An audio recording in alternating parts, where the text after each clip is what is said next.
Hello guys, हामी यो nuclear dance gang family र आज हामी जाँदैछौँ हाइकिङ गर्न दानाबारी धरान। विराटनगरदेखि धरान पुगेर धरानमा सबैभन्दा पहिला थुक्पा खाजा खायोरी हामी निस्केछौँ पञ्चकन्या मन्दिर। र यहाँ मन्दिरमा हामीले पूजा चाहिँ गरिनौँ र तर यहाँ टिकटकहरू सबैजनाले बनाएर अगाडि हामी गन्तव्यतिर बढ्यौँ। यहाँ हाइकिङ गरेको अरे यिनीहरू चिकन थुक्पा खाएर मन्दिरको दर्शन गरेर अनि हाइकिङ हिँड्दैछ पापीहरू। सकुबे यो मान्छेले त व्रत पनि तोड। ल ल गरीबहरू के हल्ला गरिदिउँ सबैजना।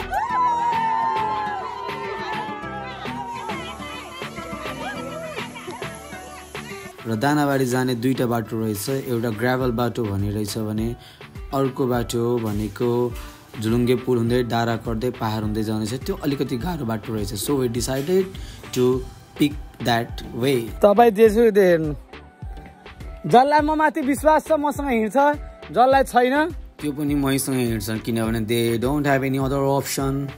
यिनीहरू बम पुलिसको तयारी गर्दैछ। म्यादी प्रहरी म्यादी प्रहरी योपालिको चुनावको लागि। यहाँ चाहिँ गाउँको मान्छेले यो अब अलिकति अगाडि छ भन्दा हामीलाई कति हिँडाए पछाडि सब थगित भएछन्। अनि देवरलाई कि कतिखेर चाहिँ आउँछ है यो दानाबारी, खोइ दाना। I love you my dear fam, too much प्यार। र यति हिँड्दा पनि घाम त्यति लागे पनि जङ्गलको बाटो भएर होला हामीलाई त्यस्तो गर्मी चाहिँ फिल भइरहेको थिएन।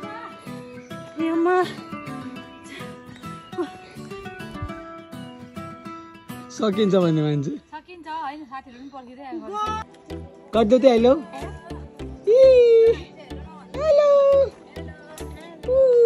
जङ्गलको बाटो हुनाले अलिकति सावधान भएर चाहिँ हिँड्नुपर्छ। यो बाटो चाहिँ अर्कोतिर खाडी हुन्छ अनि ठाउँमा अलिकति चिप्लो पनि भएर सो सतर्क भएर नै हिँड्नुपर्ने हुन्छ। एन्ड तपाईँले ठाउँमा यस्तो भ्यू पनि देख्न पाउनुहुनेछ।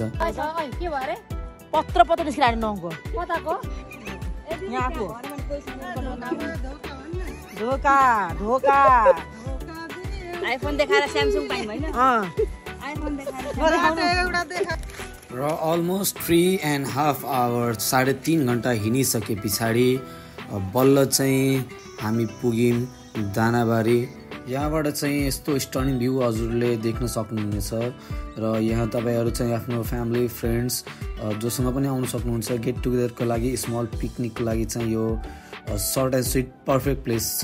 र फाइनली हाम्रो यहाँ एनडिजी फ्यामिली चाहिँ रिल्याक्स गर्दै हुनुहुन्छ सबैजना। क्यामेरामा चाहिँ राम्रो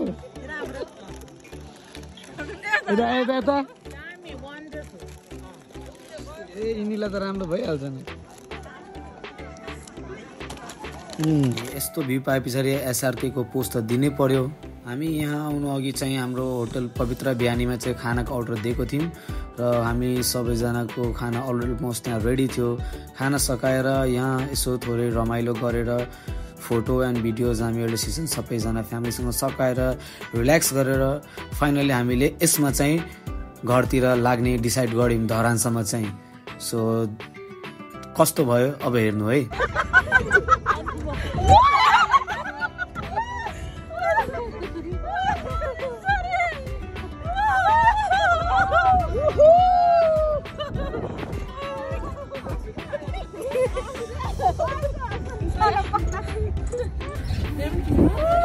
हमारा गैंग हजारों में, हम चले पहाड़ों में।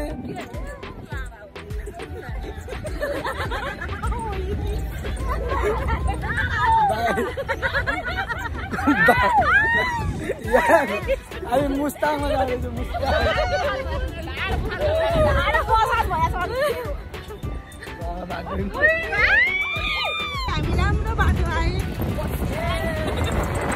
What's up, Chola gang?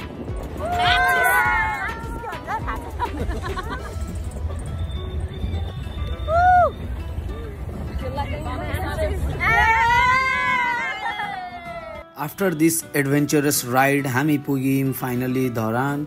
अनि धरानबाट हामीले आफ्नो बस लिएर फेरि फर्क्यौँ Biratnagar. See you until the next video, by.